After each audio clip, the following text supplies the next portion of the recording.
Welcome to this explainer, everyone. We're going to be looking at the General's Peace, Grant, and the Reconstruction crisis.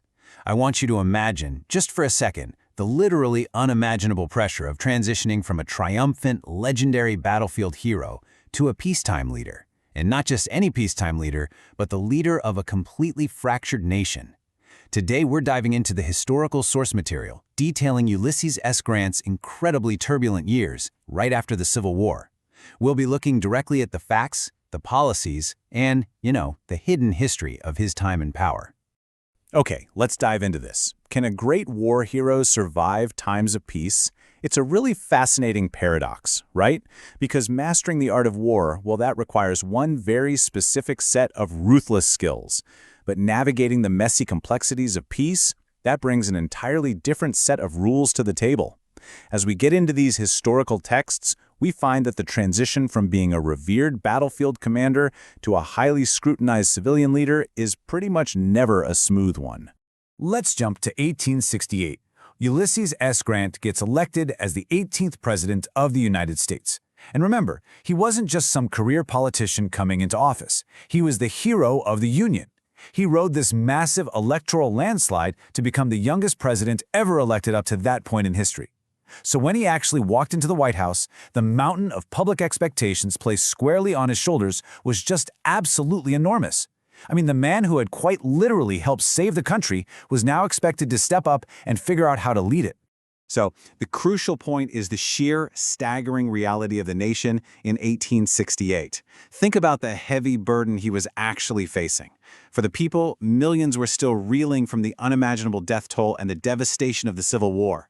Down in the South, the economy was completely in ruins. We're talking decimated infrastructure and just incredibly severe inflation.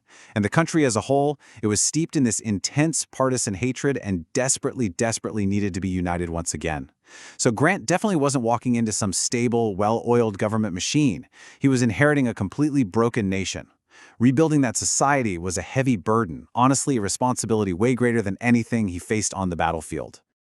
See, during the war, Grant fought enemy armies. Those were tangible, physical targets where clear military strategy usually prevailed. But as president, his adversaries completely transformed into these invisible enemies of peace. Suddenly, he had to battle deep political conflict, rampant corruption, that whole spoils system of political patronage, and some incredibly difficult economic decisions. These intangible, super complex political challenges waiting for him in the Oval Office, they proved to be entirely different beasts than the physical battles he'd successfully waged in uniform. Now that brings us to the real core of his domestic agenda. The historical sources clearly identify protecting the rights of newly freed African Americans as one of the most absolutely critical issues of his entire presidency. Yes, the country had abolished slavery, but establishing and actually protecting the civil rights of millions of newly freed citizens, that was a monumental and, as you know, highly contested undertaking throughout the incredibly volatile Reconstruction era. This really sets the stage for his administration's specific policies on civil rights. To address this, the administration took some very concrete legislative and executive steps. First, Grant actively supported and threw his weight behind the 15th Amendment to formally guarantee voting rights. Second, he worked to ensure civil protections, most notably by signing the Civil Rights Act of 1875. And third, crucially, he took direct action against groups that were actively using violence and intimidation. He actually utilized the newly created Department of Justice and the Ku Klux Klan Act to crush the first iteration of the Klan and objectively enforce these new civil realities on the ground. And this brilliantly illustrates one of the most striking dichotomies of the whole Grant era. The historical record consistently notes that Grant himself was widely considered to be a fiercely honest man, right? Someone who remained just remarkably calm under intense pressure. But on the flip side, several major scandals emerged during his administration, like the infamous whiskey ring and the Credit Mobilier scandal. It's a really stark, fascinating contrast. You have his legendary personal integrity pitted against what was essentially his tragic flaw, which was his kind of naive loyalty to corrupt appointees and political associates, operating right inside his own circle. Because of those exact scandals, political tensions just continued to escalate. Newspapers were relentlessly criticizing the administration, and his political opponents fiercely attacked his leadership at every turn. All of this mounting pressure left a still divided, highly anxious nation basically asking one defining question. Could a great general also become a great president? The strategic brilliance that won the Civil War was suddenly being heavily scrutinized in the super messy, scandalous arena of peacetime politics. Yet despite all the immense criticism and the growing scandals around him, Grant's approach to the job was completely relentless. The sources describe him working late into the night, rigorously studying reports, and making some incredibly difficult decisions. It's actually a lot like his methodical habits back in a Civil War command tent, quietly poring over battle maps while everyone else was sleeping.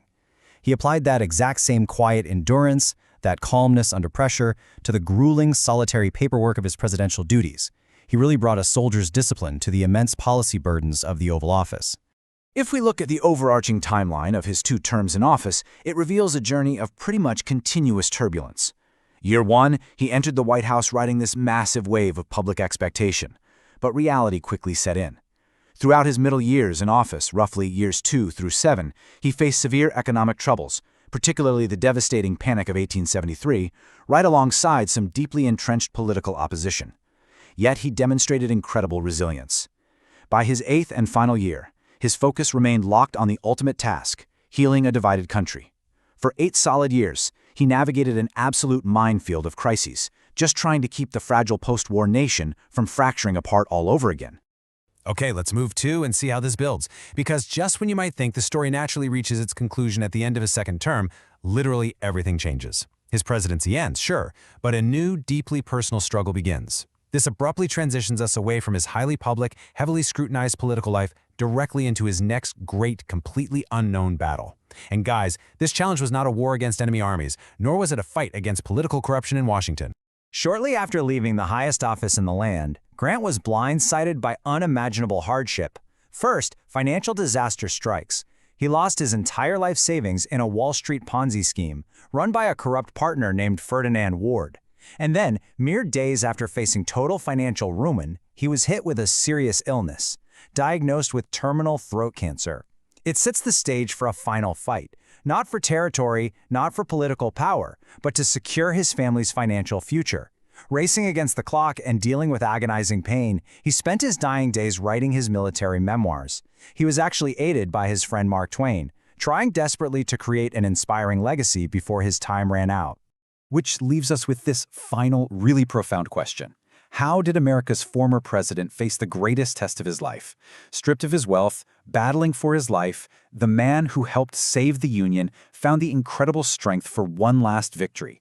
By completing his monumental memoirs just days before his death, he ensured his family's survival and permanently secured his place in history. It's the ultimate answer to whether the generals survived the peace. It's a remarkable hidden history of perseverance that honestly just leaves you in awe of his unyielding endurance. So, what do you think of Grant's final battle?